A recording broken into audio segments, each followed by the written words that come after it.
Good morning. How are you? I hope everything goes your way. Today, I'm going to reveal the secrets of manifestation. Alright. Alright. So as we have here, we have our little guests. They're going to be watching what we're doing. And if you look really closely, he's meditating. And this is how you meditate. Alright, you this one. This is what you meditate against. Right? And then, after you meditate, you do this with each other. Alright, there we go. Can't see from there, Gengar. There you go. And you got your eyes closed anyway, so. Alright, so what do we got here, ladies and gentlemen? We have what's called a coil and a spark plug. Alright?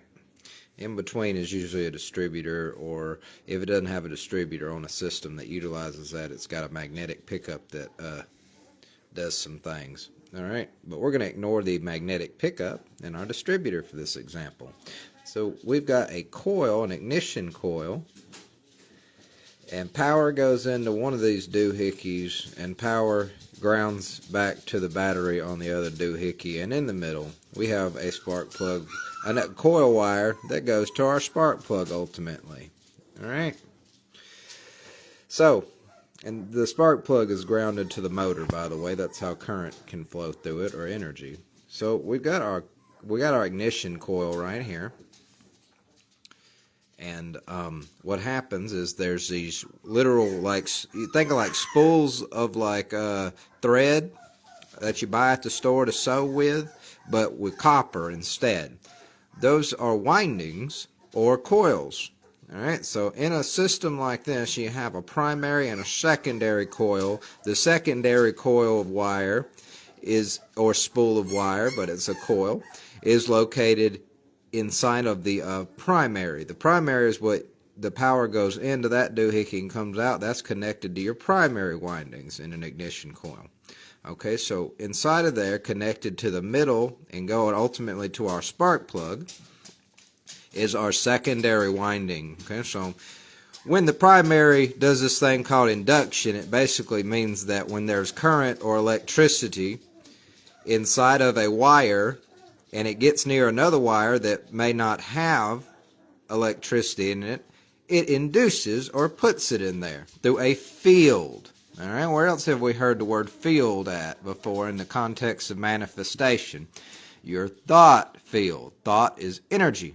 So, when this thing gets some power, it induces voltage, and when the field collapses, all the energy has to rush to ground, which is at the end of the spark plug. So we got a field like a bubble. Think of it like a bubble.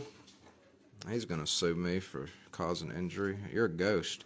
Alright, so thought, so not thought in this case, but our field collapses. And when it does, all the energy has to flow to ground. And the easiest way to do this is to go through this wire to our spark plug, through this metal piece of metal iron or whatever, a little metal bar through the middle of it, and to our electrode. The electrode is not touching. And the little star, the little asterisk, are you paying attention, Gengar? Look here, this part's important. The spark is outside of the circuit. Your body is the circuit. And when you have a thought, you have energy, because thoughts are energy. And when you pair this with a kundalini rising or an energy surge in the body, however you have to figure out how to trigger that, you essentially get a field built up with the thought. So when you let go of the thought, the field collapses. When it does, through your circuit, that energy goes and flows. And then it comes outside. It fires. It fires. When it fires, thus manifestation.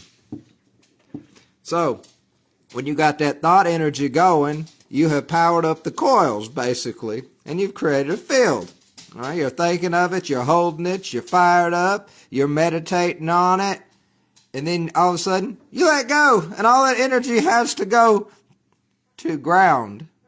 The ultimate ground is outside of you, thus manifestation. You fire the manifestation plug. And thus, there you go. Your energy, your thought will come outside of you. That is how manifestation works. All right? Yeah, so that's the basics. And see, he wants to meditate. He doesn't want to learn this shit. He just wants to meditate. He can't help but gravitate towards the demons inside. All right. So yeah, that was probably Gengar before he became Gengar. Yeah. Outline of his body. All right. Have a good day.